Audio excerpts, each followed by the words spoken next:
You remember that? Yeah, yeah. That was something. Do they do that anymore? I feel like I haven't seen a Yahoo commercial in a while. No, but I remember it, and I like it, and it was catchy. We got 13 games today. We're glad to have you with us, as always. Dave Lockren, Adam Scher. I I feel like I'm about to sneeze, so I'm gonna have my hand quick on that trigger to get the mute to mute myself.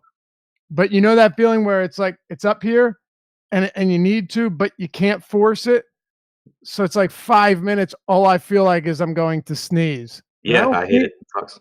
Yeah, I don't sneeze very often either. It's a rare day when I sneeze, but um, I don't know. I'll stay waiting as we get into. Oh god, it's really hard to even talk right now, man. It's like something stuck up there, and anyway. What do you think of this 13 gamer? Definitely some interesting pitching, but at the same time, no top tier options that like stand out as must plays. I mean, your top price guys are Kenta Maeda and Jose Quintana. Um, and then, and that's on DraftKings. On FanDuel, you have Kenta Maeda and Frankie Montas. And then, of course, on Yahoo, you go over to Yahoo and you've got at a steep price point, we have, oh, God. Patrick Corbin at 47 and Wheeler at 44. So the top of all of the pitcher pools on all different sites is different. Yeah, I think it's a really interesting slate when it comes to pitching because, like you said, the pricing across sites is different, but you also have some pretty tight pricing on some sites, and you don't have an ace in a good spot really. You have, in my opinion, the two most talented pitchers on the slate are Patrick Corbin and Domingo Germán. They're both in less than ideal spots for one reason or another. Zach Wheeler, the same thing. I think he's really talented, but it's not an offense I love targeting. So it's just really interesting. It's a slate where I expect that I'll look to be a little bit more contrarian than normal. Not that I'm not contrarian anyway, but look to be a little bit more than normal. But also just my approach on slates like this is to really take pitcher talent into it more. I know I was talking to Josh before the show, and he probably strongly disagrees with me, but I was just like manually adjusting so many of my pitcher projections because I just didn't really care about. I didn't feel good with where they're at because I just think that a lot of the really talented pitchers on the slate were projecting too low for me. So I'm willing to take a stand in tournaments, and knowing that people follow projections and knowing that it'll keep ownership down on really talented pitchers, I'll take my chances on them. All right, and that makes sense. Let's just get into it then. We got 13 to go, and we will bang it out. By the way, on games that where it's like maybe there's one guy that we want to talk about, we can touch on that. But we're not going to spend a whole lot of time on games that we really have no interest in. We're going to make sure to hit on everything that we think is essential, and cover everything comprehensively. I don't plan on skimming any games, but there will be games we spend a lot more time on than others because they're more important, at least we believe, to the slate. So here we go, Adam. Baltimore, Chicago White Sox. White Sox stat came through in a big way yesterday.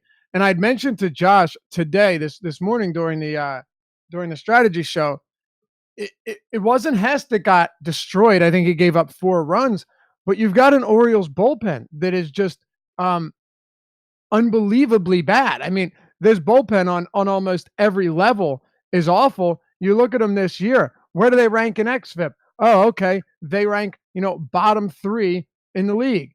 They're second worst in the league, way behind the Nationals, but still second worst. Where they rank in ERA, second worst, way behind the Nationals, but still second worst. But then it gets even more interesting because the Nationals actually aren't allowing that many home runs out of the bullpen. The Orioles are allowing the 4th most in the league.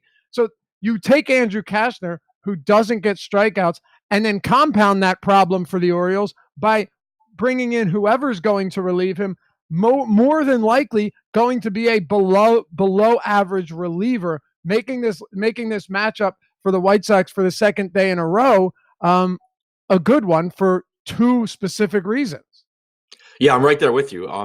I agree with like the Orioles, the Royals, the Nats. Like these are teams where their bullpens just don't have those lights out guys coming in and putting out fires in the 5th, 6th, 7th innings. So you keep getting these add-on runs.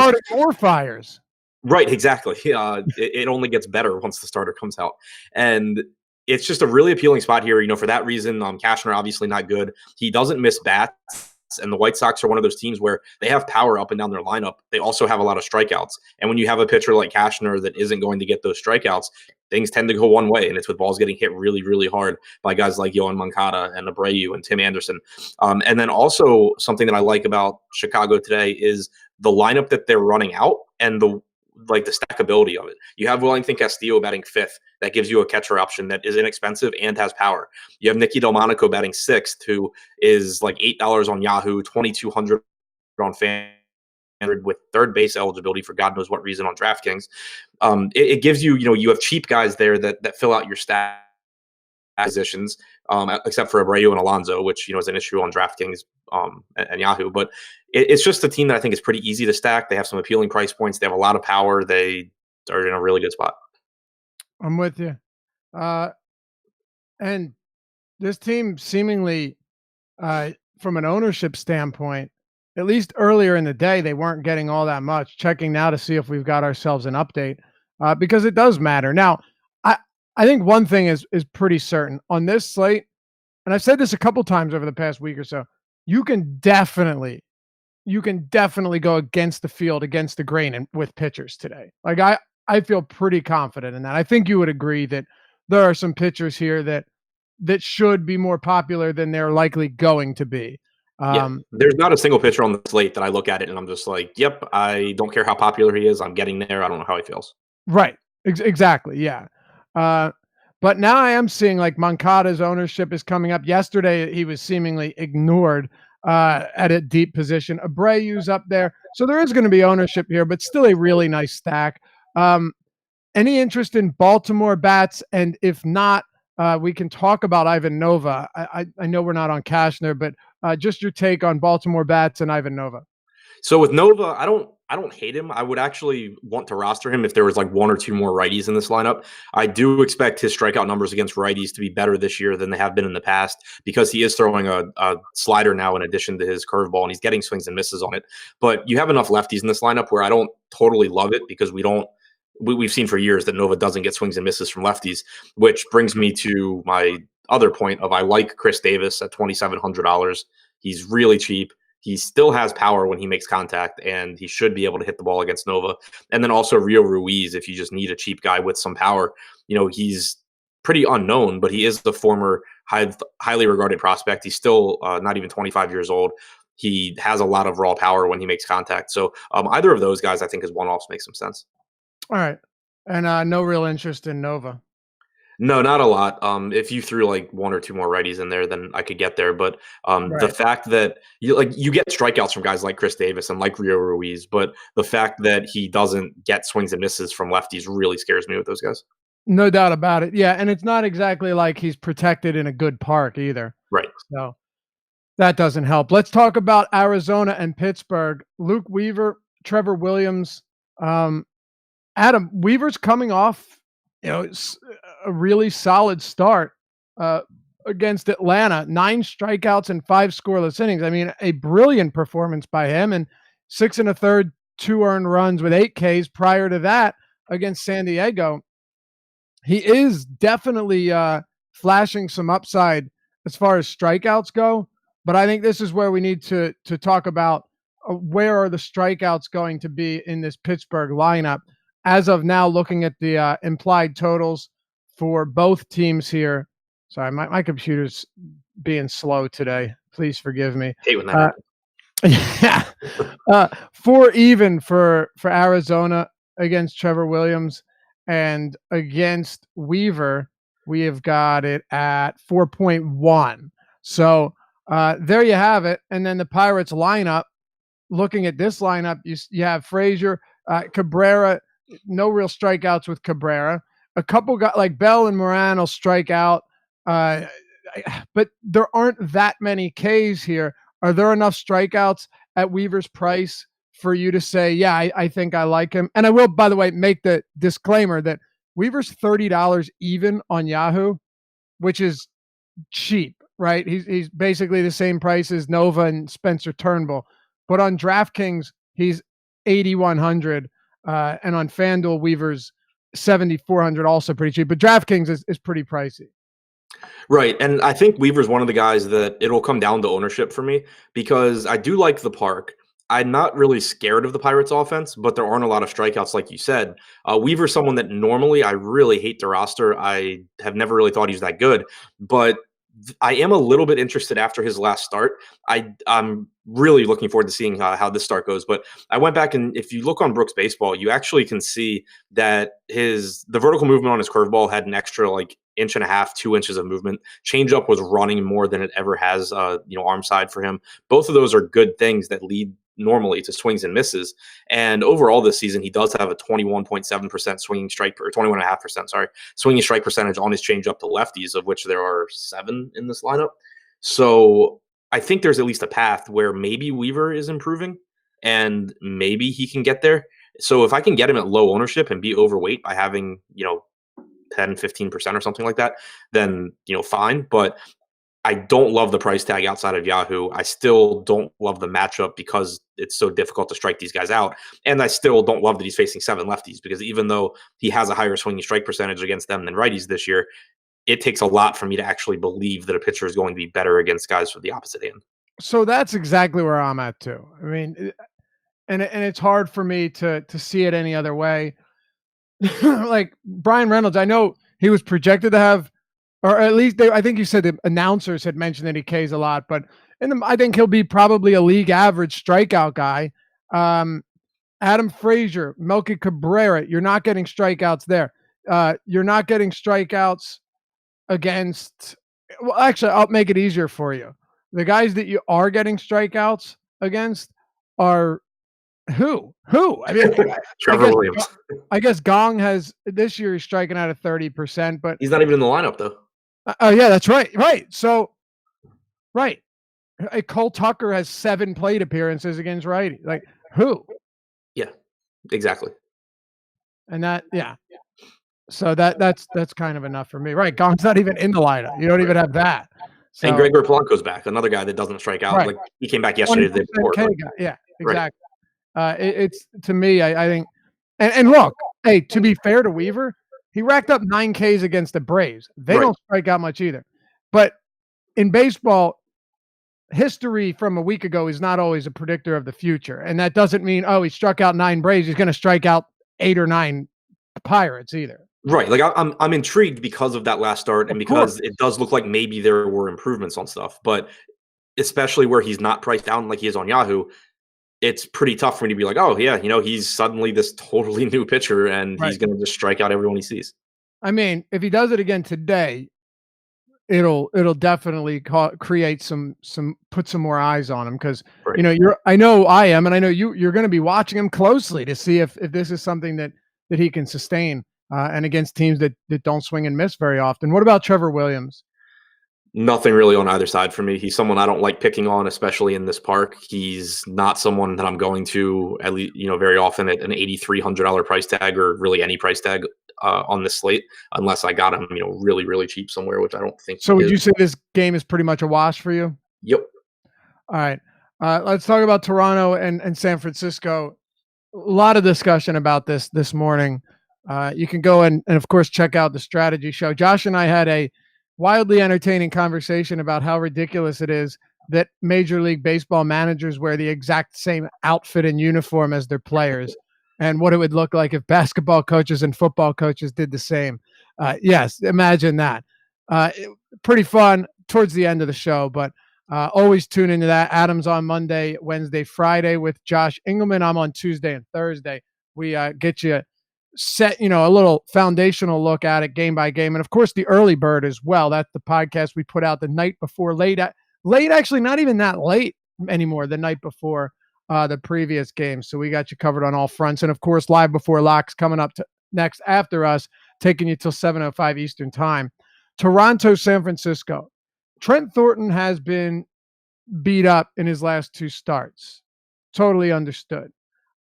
Came against the Minnesota team that really doesn't strike out. They've been so difficult for fantasy purposes this year. And against the Tampa Bay team that has a pretty impressive offense.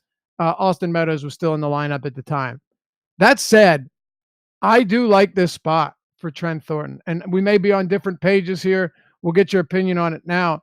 I just think that if when I'm looking at pitchers like Samardzija and Swanson and Luke Williams and Trevor Weaver and Trevor Williams and Zach Eflin at their prices, and I see Thornton down there is the same price as Margevicius and Wade Miley, well, my ears perk up because I do believe he has strikeout upside. And while San Francisco may not have the most strikeouts littered through their lineup, they also, outside of Brandon Belt, are one of the least imposing offenses in baseball. So, what's your take here on Trent Thornton? I wrote him up in the deep dive article today, and I think I'm a little bit lower on him than I was when I first wrote it. But basically, the points I made still stand, where we don't have a good idea yet, of what he really is. He has 2 good starts. He has 2 bad starts. This is clearly a favorable matchup against the Giants. He's at a reasonable price tag on the 2 pitcher sites, which is the only place you're considering him.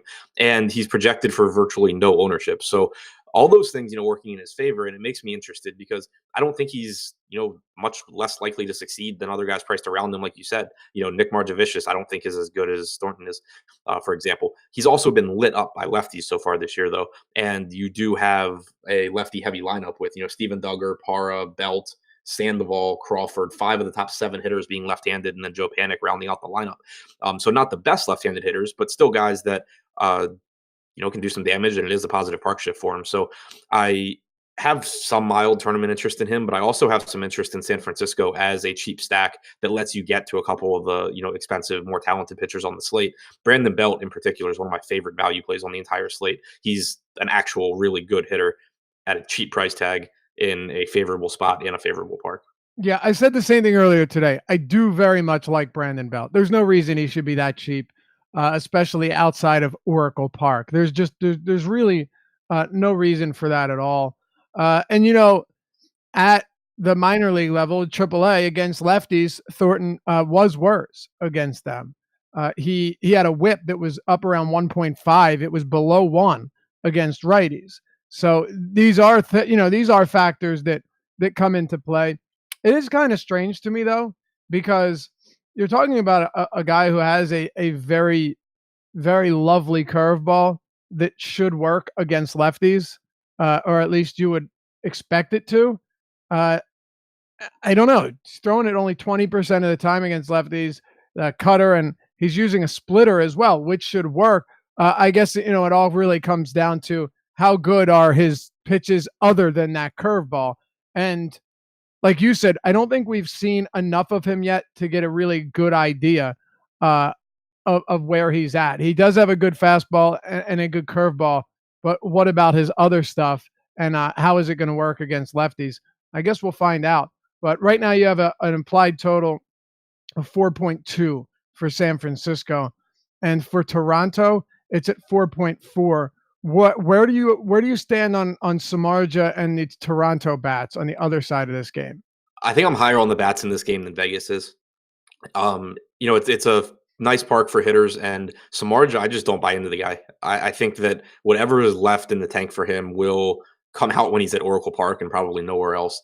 It's not a good Blue Jays lineup, but there is power. Eric Sogard at the top, not a power hitter, but makes life miserable. Grichuk, Smoke, Tellez all have power. Drury and McKinney and, Brito can be okay, at least, in the power department. So it's not a good lineup, but they are nice price tags, and it is, I think, a not very good pitcher. So I really like Justin Smoke as a one-off. I like Randall Grichuk as a one-off. But even, again, as a cheap stack here that should come at virtually no ownership, I like Toronto.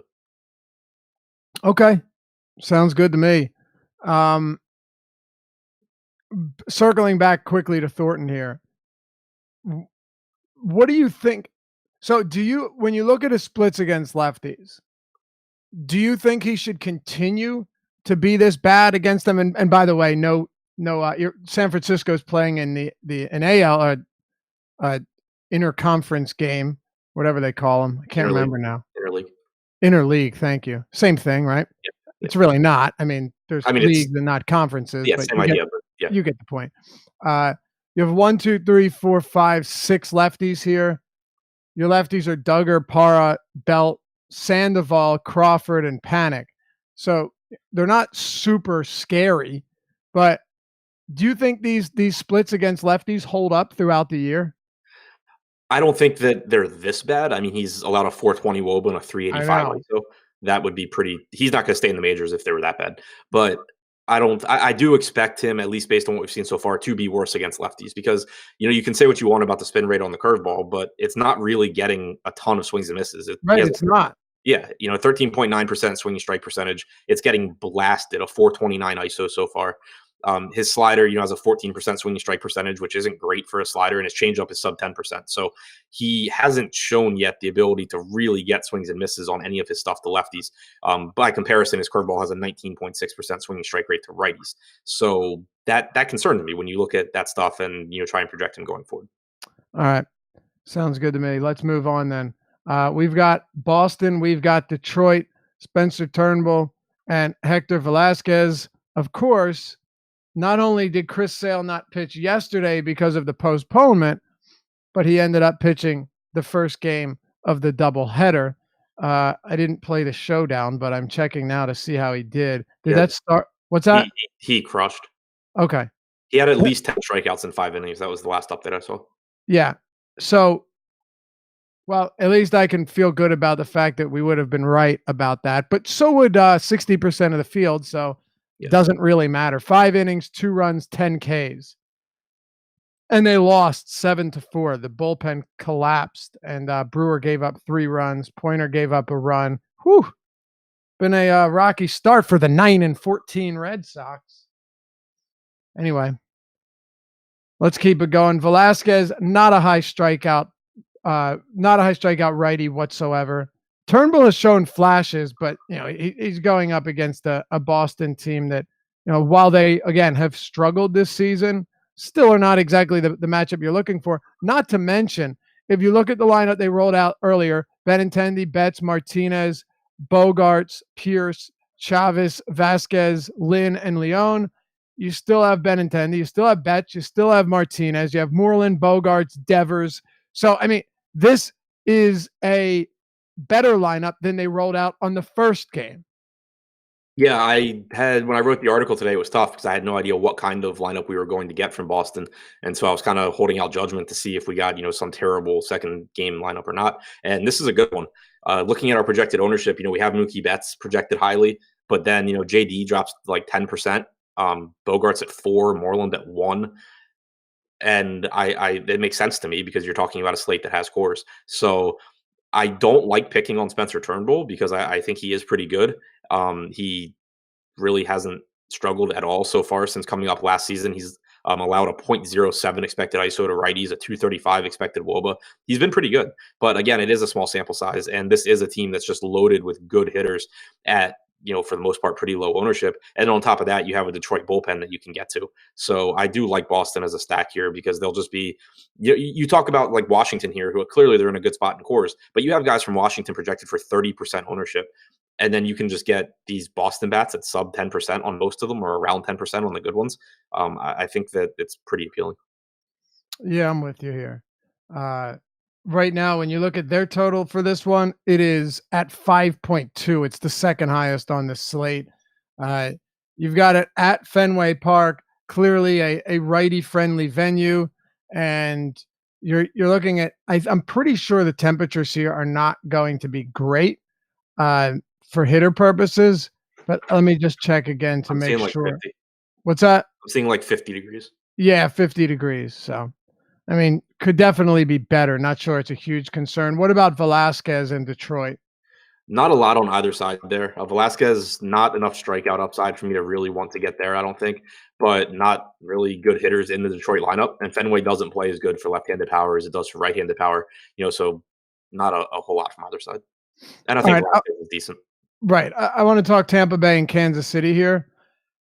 So, Homer Bailey, by the way, facing off against Ryan Stanek and presumably Jalen Beeks should be the long guy here. Right now, 4.7 total for Tampa Bay, and for Kansas City, actually the lowest on the slate, 3.4 against Stanek and a combined effort from the bullpen, assuming it's going to be Beeks. Have you seen the change in movement on Homer Bailey's splitter, though? It's been a good pitch. Dude, like, not only is there more movement, but when you look at the results he's getting on it, first of all, he's throwing it almost 30% of the time. And this season, he has a 25.5% whiff rate on it, Adam. Like I mentioned this to Josh. He's thrown it 102 times.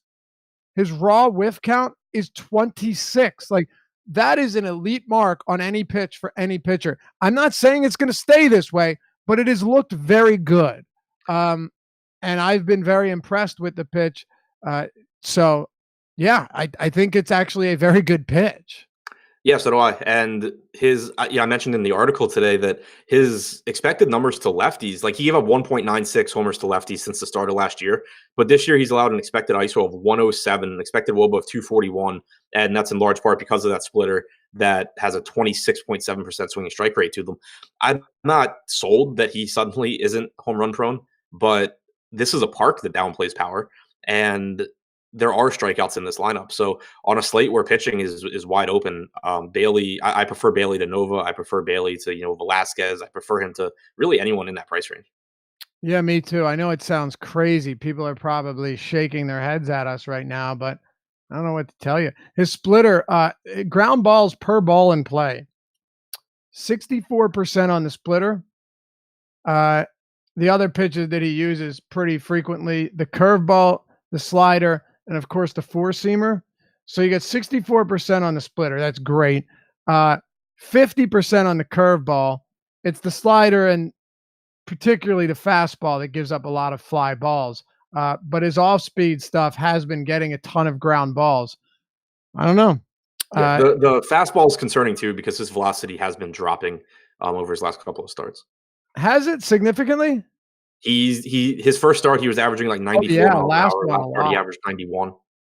Last one a lot. Yeah, 91 point. So 91.9, but yeah, still 93.9 the game before that. Yeah, that's considerable. I guess we'll pay attention to it. It's funny too because didn't he go out there and mow down the Yankees last time? Yeah. I don't remember how the results were. I know he got strikeouts. Yeah, 6 innings, 1 run on 3 hits, and 6 strikeouts against the Yankees at Yankee Stadium, which is, the most lefty-friendly park in the league. Pretty impressive. And that's the other reason that I don't mind getting the Baileys and SP2 here is even when he has given up runs, the strikeout stuff has been there in basically every start. And he's cheap enough where as long as, the home run doesn't happen to be a 3-run shot or, a grand slam or something, if he gives up 2 or 3 like solo home runs, he probably still strikes out enough guys to be perfectly viable on this slate where I don't expect many, if any, pitchers to break it. Yeah, I mean, he has 6 strikeouts in all 4 starts this season. Not bad. 11.5% swinging strike rate for Homer Bailey. They haven't been the easiest matchups either. No, I totally agree with you. You had him face off against the Yankees, Cleveland, Seattle, Minnesota. I mean, there's a few matchups there where, generally speaking, you're not going to see a lot of strikeouts. He did get those strikeouts. At least a guy to keep your eyes on for sure. He's also, I found this pretty amazing. He struck out 38% of the 48 lefties he's faced this year. Yeah, and it makes sense. Like think about Kevin Gausman. He's got that splitter changeup, and it's a pitch that you get more leeway against lefties. Like you mistake to righties, it gets blasted. If you make it to lefties, it still tends to be running, down and away towards the end of their bat. So you'll get, some weak ground balls if they don't swing over the top. Matt Shoemaker's another one. Yep. Matt Shoemaker's strikeout splits heavy skewed towards lefties over the past several years. So, all right, let's keep it moving. If you want to talk about anything else here, Jalen Beeks was someone that Josh had mentioned this morning. He had said that he projected him. I don't want to put, want to make sure this is in context. That he had him projected at 4 innings. If he was projecting him at less than 4 innings, he would have a whole lot less interest. He hasn't thrown more than 3 innings yet this season. It doesn't mean he can't today, but I'm uncertain on what to expect from Jalen Beeks. That's just an honest opinion. Yeah, so am I. I was actually just pulling him up because I certainly can see the argument. It's not a good Kansas City team, or it's not a very good Kansas City team. It's a good park. He threw 66 pitches last time out. Pitching is not great on the slate. He's cheap. Like those are all working in his favor. not working in his favor is that Jalen Beeks is terrible at pitching. So that makes me a little concerned, especially when you add in, the other risks of we don't know how long he's going to go and stuff like that. So I don't think I'll end up getting there, but if you want to, the risks you're taking. It's not like he's any riskier than a lot of cheap pitchers. He's just not the one that I'm planning on going to. And I mean, it isn't to say that he can't get strikeouts. Um, there are going to be some strikeouts in this lineup. So, that plays a role. But if Beeks doesn't go 4 innings, or if he does give up runs, either way, he's going to need a lot of strikeouts. Like 3 or 4 strikeouts from Beeks is not going to get the job done. And if you're playing him, you're going to want at least 6 strikeouts and hopefully no runs allowed. But he is the guy that's projected to come in long relief for Stanek. Any bats in this game you like, Adam? Merrifield and Mondesi to some extent. Soler also. But again, it's tough because you're wasting your first at bat because Ryan Stanek's pitching. Right.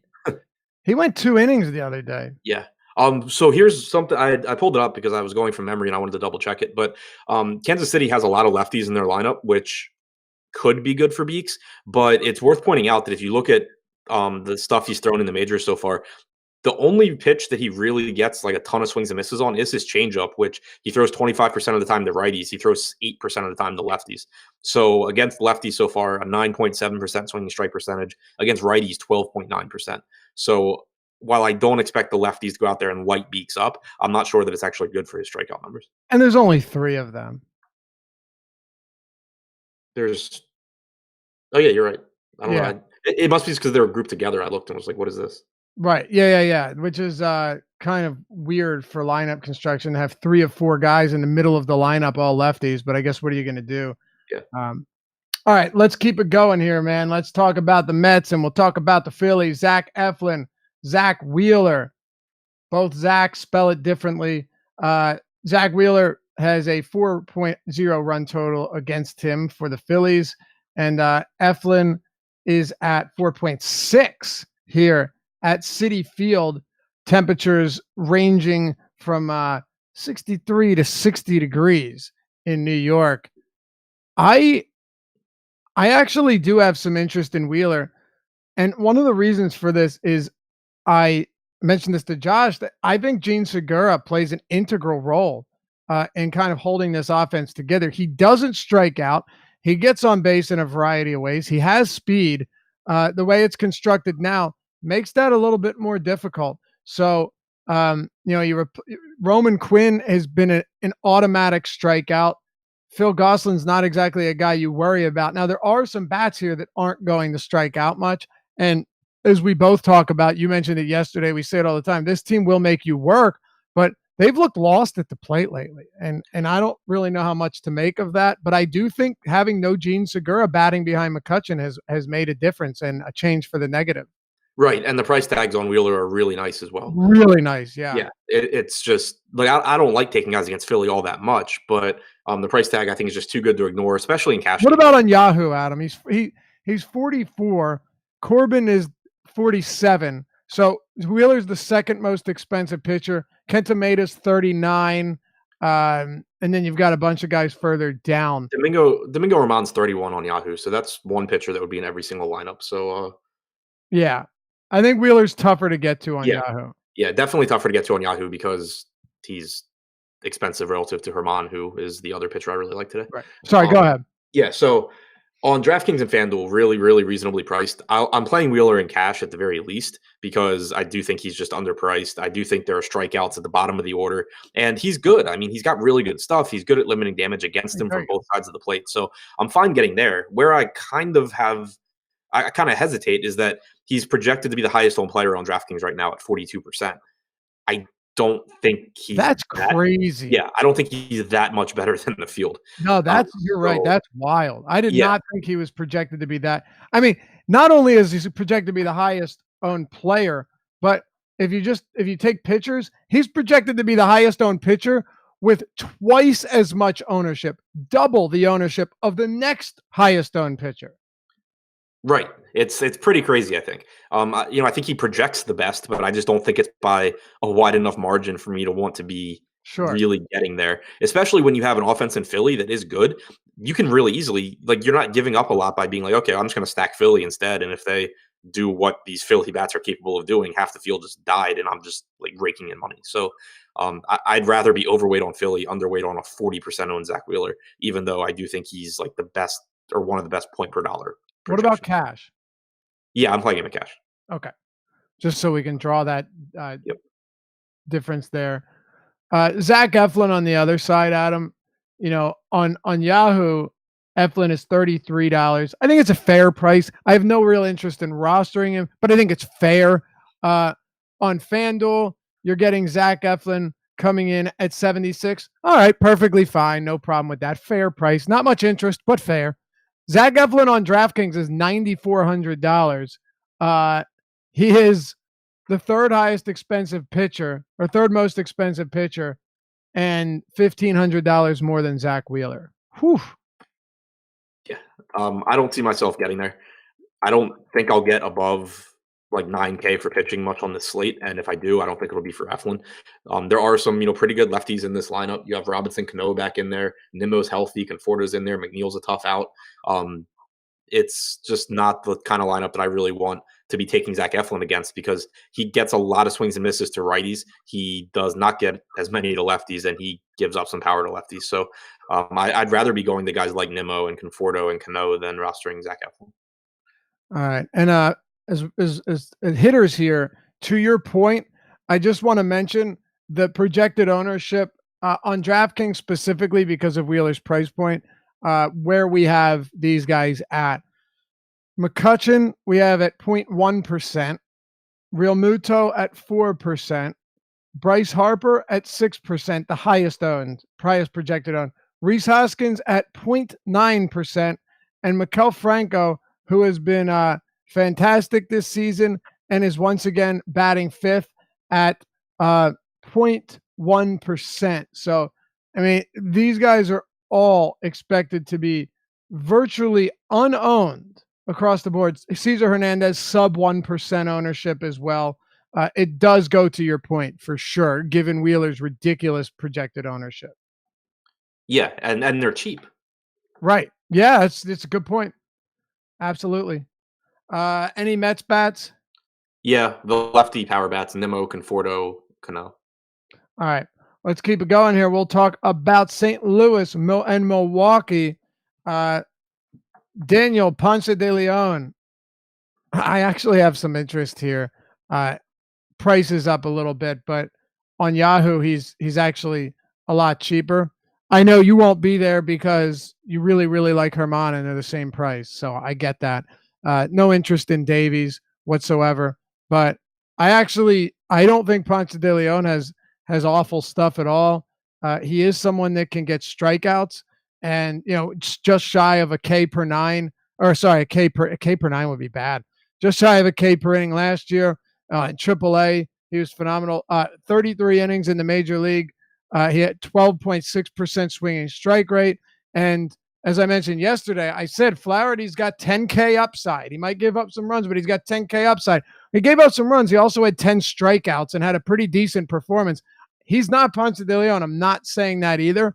All I'm saying, by the way, Moustakas is out of the lineup again, is that away from Miller Park, it helps him. It's not as warm as it was yesterday. It was in the 80s. And there actually are a fair amount of strikeouts in this lineup against right-handed pitching. The Brewers K a lot.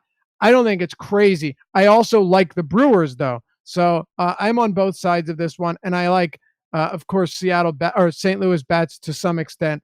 What are you doing with this game between the Cardinals and Brewers? Not prioritizing a ton. I do agree with you on Ponce de Leon that he has some upside here. The bottom of this Milwaukee lineup is just purely terrible right now. Yeah, read it off for anyone that doesn't have lineups up. Once you get past Travis Shaw, who has his own issues right now, you have Hernan Perez, Manny Pena, Orlando Arcia, and Zach Davies as the bottom four, including the pitcher. Those are some what should be pretty easy strikeouts for Ponce de Leon. And then, it's just a matter of navigating low cane through Travis Shaw. So I do agree that he can get there. I don't think I'm going to have a lot of him, especially because he's 8K on DraftKings. And then on the other side, Zach Davies, I have no interest in him. He's just like a completely average pitcher to me. Doesn't get strikeouts, doesn't usually get blown up. it makes me have some interest in the Cardinals just because they have so much power in their lineup, and I know Davies isn't going to miss their bats. But at the same time, like I was sitting here while we were talking, just making a list of teams that I wanted to stack, and it's like I get to 10, and St. Louis is like still not even there, so it's tough to actually prioritize it. Right, I agree. Going back to the start of last season, the K rates versus righties for this lineup. No Eric Thames today, but Lorenzo Cain doesn't strike out. And the reason I mentioned Moustakas is not only is he a lefty, but he doesn't strike out very often against lefties either. But Grandal around 22%, Braun around 22%, Hernan Perez around 25%, and then Arcia is at 26%. Like you said, there are guys towards the bottom of the lineup that make it pretty appealing. But I think he's a lot more appealing on Yahoo, where you're getting him at a much better discount. So 8K on DraftKings is definitely much tougher to get to. I just think he could have a decent game here. So Yeah, I agree. All right. Do you want to talk any more specific bats here before we move on? Not really. It's mostly just stacks for me. I mean, Christian Yelich obviously is amazing, but there's more than enough spots to pay up for. Yasmani Grandal is a really good catcher option because he's Yasmani Grandal. But it's not outside of that. It's not really one-offs that I want. It's more. Oh, and Matt Carpenter is really cheap still. 3,100 on FanDuel, 4K on DraftKings. Those guys stand out, but it's more so hoping that one of these pitchers just completely implodes. All right, sounds good to me. Let's talk Chicago Cubs and LA Dodgers. This one I'm pretty interested in. Not even as much talking about like how much I'll have, but just the game is fascinating because of prices, because one of these pitchers in Quintana has been very good, and now he's going to face a lineup that's just ridiculously talented. Dodgers have a 4-run implied total, and the Cubs are at 4.1, so both of them pretty low here. We've talked about Quintana's adjustments and some of the changes he's made, and then on the other side, Kenta Maeda has always been. I mean, I feel comfortable saying that Kenta Maeda is elite against right-handers, or at least as close as you get to it without being elite. But you got 5 lefties in the lineup today. What do you think of this pitching matchup? I think it would be a fun one to watch. I don't think it's going to affect my DFS night very much because It's kind of what I was saying a minute. Yeah, exactly. Yeah, I wrote up Quintana today because when I wrote the article, Domingo Germán wasn't projected to start yet.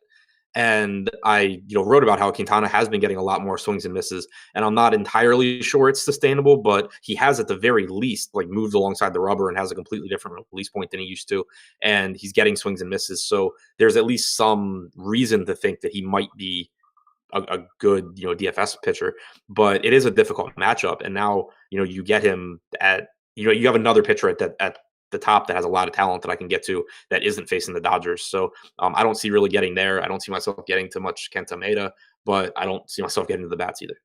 All right.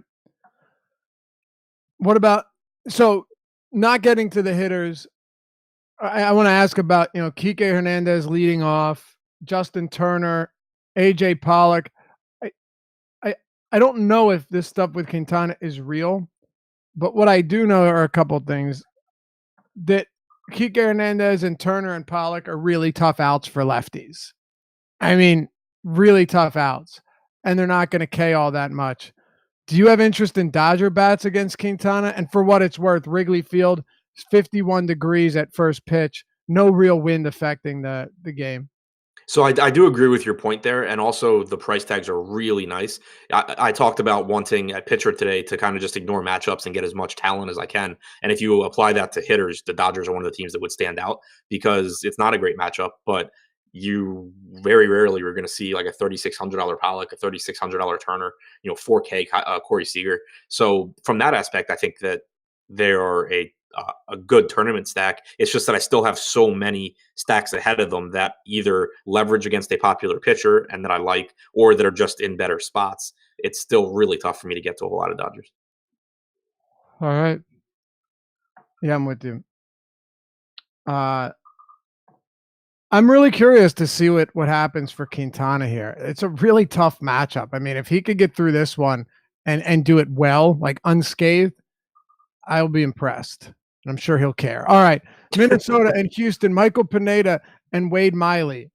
Let's talk about this one, Adam. Minnesota, just a totally different team at this rate. Like they're just making it really tough to get strikeouts. No Astudillo, but still a team. You do have Garver leading off, but still a team that has made life hell for opposing pitchers. And then Wade Miley is kind of one of those guys that you really never roster, but every time you stack against him, he disappoints. Or sorry, the stack disappoints. Yeah, his numbers against righties since last year have just been outstanding as far as limiting damage goes. The cutter that he's throwing, a ton now, really he's given up no power. He's throwing at 52% this year, 138 expected ISO on the pitch. But since last year against righties, he's allowed a .091 expected ISO. You have, pretty expensive Minnesota bats too. So I'm not getting there. And then on the other side, real boomer bust spot. Pineda, I've always thought is a good pitcher that ran into a lot of bad luck in New York. He got absolutely blown up in his last start. His underlying stuff wasn't that impressive in his first few starts either, even though he pitched pretty well. So I don't love him here, and it's obviously a really difficult matchup. But at the same time, you do have 7 righties in the lineup for Houston. You have Pineda projected at 0.5% ownership right now. I don't know. I think so right now we have Nick Margevicius projected for 20% ownership and Michael Pineda projected for 0.5% at a $200 price difference on DraftKings. I'm not even really advocating for Pineda as much as I'm saying I would rather roster Pineda than Margevicius at those ownerships. Okay. Dude, Josh and I were blown away by the Margevicius projected ownership today. Yeah. I don't know. To me, it just came off as crazy. But here's something else. I've watched Pineda pitch a while now, so have you, when he's healthy. And he is somebody that when things start to fall apart for him, they start to fall apart quick, and he can't put the pieces back together. So this Houston team, to me, is still one that I'm very much inclined to target because when things go bad for Pineda, it's tough for him to get right. They're 5 point. I wish their run total was lower so there'd be less interest, but it's kind of one of those games where I could see Pineda going out there and tossing a gem because he's very capable of doing it. Or I could see Pineda laboring and just collapsing in one of these middle innings. Yeah, that's where I'm at too. And so both sides of this game are appealing because neither side's projected to have ownership. And it just doesn't strike me as a game that is 3-2 very often or something like that, where Pineda gets 10 points and the Astros don't score a lot of runs. So I don't know. I think that one side of this probably comes through in a big way, and I just don't really know which one. Right. Yeah. I'm more inclined to go with Houston if neither are going to be really that popular. But your point still stands with Margevicius. Well, you know what? We'll get there, Adam. We'll get there in just a moment.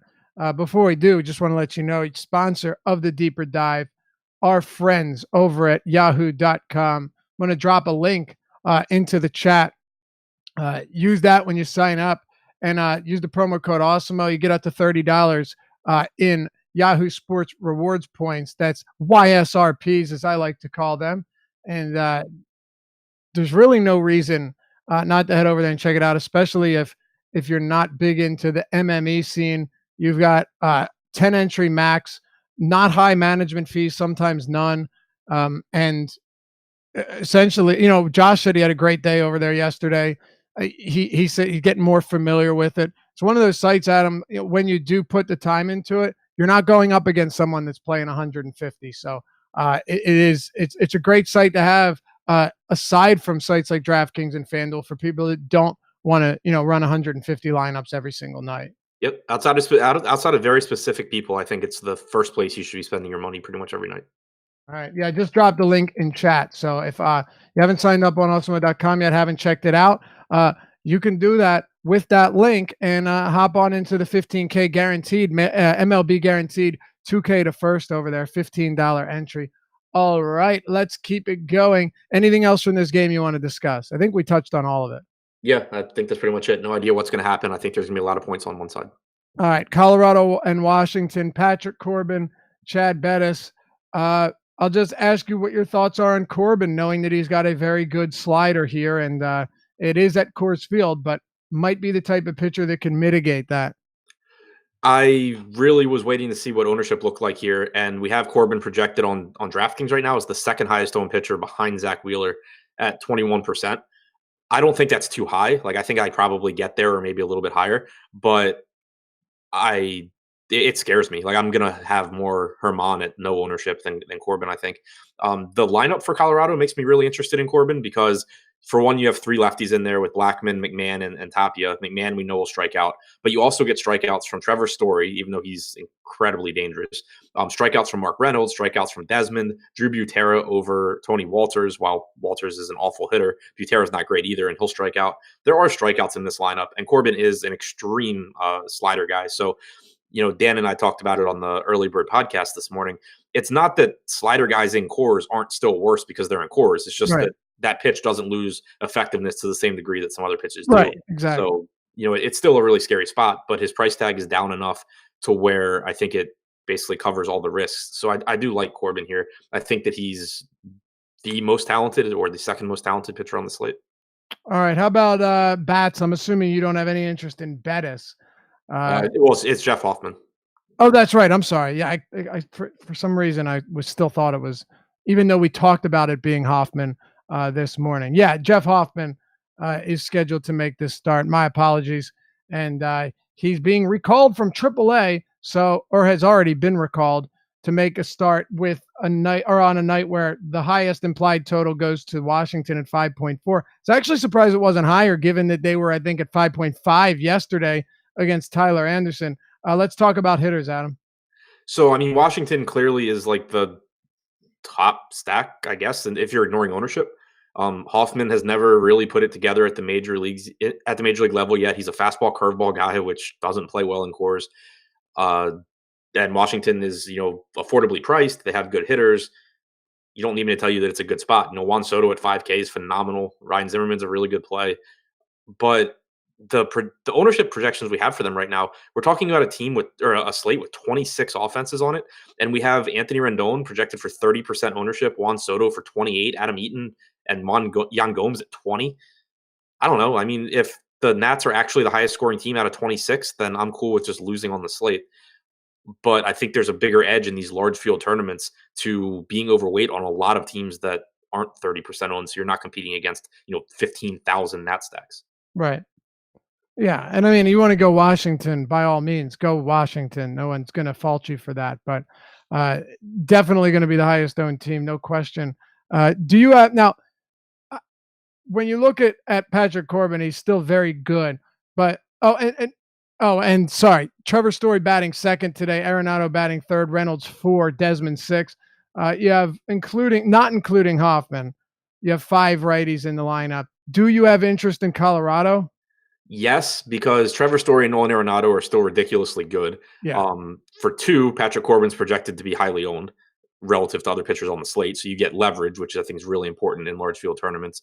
3, you have nice price tags. Mark Reynolds, Ian Desmond, they're very flawed hitters, but they're also sub 4K on DraftKings, which you really never get in Coors Field. So yeah, I respect Corbin a ton. If Corbin were projected for like 4% ownership, I would just be jamming as much Corbin as I can get. But the fact that I can potentially leverage against a pitcher in Coors Field is really appealing. Yeah, it is.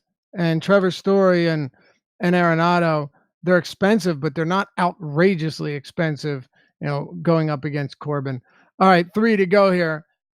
Oakland and Texas, Frankie Montas, Lance Lynn. We'll talk pitchers here. Maybe you have interest in bats. This isn't a game I have a whole lot of interest in hitters. I know Josh has a lot of interest in Montas, hoping that he can get those strikeouts today. I actually think that if you have a full out heavy righty lineup for the A's, Lance Lynn isn't the craziest idea either. In a much friendlier park at O.co, coming from Globe Life. What are you doing with pitching here? And feel free to talk hitting too, because I don't think you'll have a ton on that. No, they're both fine. Like there's a lot of strikeouts in the Texas lineup. Lance Lynn's facing righties, which is appealing. They're also both projected for pretty high ownership, both at 20+% on DraftKings, which makes me not feel great because I don't love either one of them. The fact that Montas is facing a bunch of left-handed power concerns me a little bit. The ballpark obviously helps him there, but he's not a high strikeout guy. He's not really cheap. He is projected for high ownership. I don't think I really get to much of him. Lance Lynn, I'm getting to more of because he is probably facing like 6 right-handed hitters. He's been good against righties basically forever.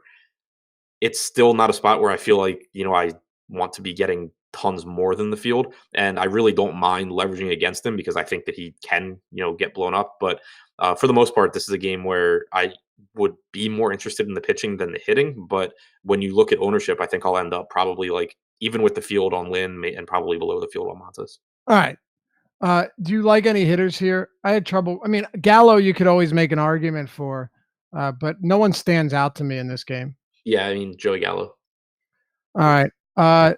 Domingo Germán and Chris Stratton.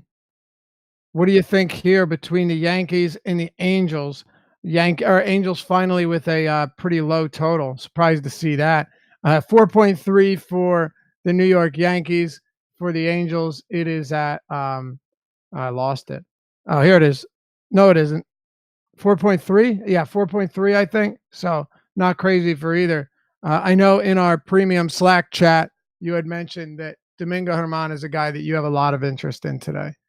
Yeah, and so like every projection system I've looked at has not been high on Herman at all. And normally I don't really mess with that. I'll just take it and it is what it is. But I've manually bumped mine and I'm rostering a lot of him because so the Angels don't strike out. That's fair. But point to one pitcher on this slate that there isn't a but about the team that they're facing. And because I don't think there is one. Herman is right up there for me with Patrick Corbin in terms of talent as either the most or the second most talented pitcher on this slate. The Angels do not have good hitters in their lineup. They just have guys that hit the ball.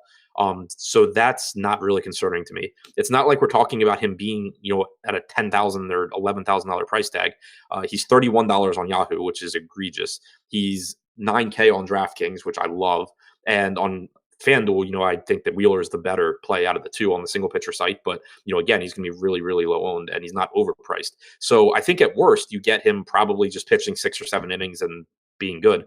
But this is a guy who in 3 starts this year has at least a 20% swinging strike rate in every single start. The stuff is absolutely electric for him as long as he's, working around the strike zone. He is really, really tough to hit. Since last season, a 16.7% swinging strike rate to righties, 14.6 to lefties. The guy's stuff is just absolutely outstanding. And we have him projected for 4% ownership. And I buy into that because every projection system I've looked at has hated him today. He's my favorite tournament play on the slate. All right. There you have it. Do you have anything else from this game at all? Gleyber Torres should not be $3,900 on DraftKings against Chris Stratton. And that's what you got for this one. We can move on to the final one and turn it over to our live before lock, fellas. Yep. All right, let's do it then. San Diego, Seattle, Eric Swanson, Nick Margevicius. I was shocked to see that his projected ownership is as high as it is, especially given some of the cheaper pitchers around him. I don't know. I don't understand it. I get that he's looked okay, but I get that there are some strikeouts in this Seattle lineup, but you're still going to have a tough time convincing me that I should go with the field on a guy that, has made 4 starts above, high A ball his whole life and really hasn't shown that he's going to be a high strikeout guy at the major league level. To me, I don't see it as others do. No, I'm not getting there. I would much rather get to Seattle bats with him projected at high ownership. It's obviously it's not a great park and it's a good San Diego bullpen, but you have a ton of right-handed power in the Seattle lineup. You have a pitcher in Margevicius who's made 2 good starts and they were both against the Giants, and then he's been pretty mediocre. He wasn't a high strikeout guy at high A or an A ball. I don't expect him to be one in the majors, especially not yet, and probably not against this stacked right-handed heavy team. I don't know why his ownership's as high as it is, and I will look to take advantage of that with right-handed power. Yep, pretty much. And I'm with you. There's a huge discrepancy between Seattle ownership and Margevicius ownership. And even on a 13-game slate, I think it makes sense to go the opposite direction. Do you have any interest in Swanson or San Diego bats before we close it out? Yeah, I like Swanson here a lot more than Margevicius, more than Pineda, more than most of the SP2s we've talked about. It's almost an all right-handed San Diego lineup. Most likely you'll have like Eric Hosmer in there, and that's probably it from the left side. Swanson has an 8.2 K per 9 steamer projection. he just grades out as a pretty decent pitcher, and it's not a bad park. It's not a terrible matchup. It's not a slate with a lot of good pitching. So I will be getting to Swanson. All right, there you have it. Let's head out. Hand it over to Deep Before Dive, Live Before Lock, and Adam and I will be back with you. Are you doing the show tomorrow? No. What's tomorrow? Wednesday? Yeah, I'm doing the show tomorrow. Okay, he's doing the show tomorrow. We'll see you back here tomorrow. Hey, before you head out, hit us with a thumbs up, like the video if you do like it and you want to see more. We greatly appreciate it, and it helps us out a lot. Hit the subscribe button and notification bell so you always know when new content's going to drop next. And hey, if you want 50% off your first month of premium subscription at awesemo.com, all you got to do is use the promo code Deeper Dive, all one word, Deeper Dive, to get 50% off your first month at awesemo.com. Thanks as always for watching. Good luck tonight. We'll see you back here tomorrow on the Deeper Dive.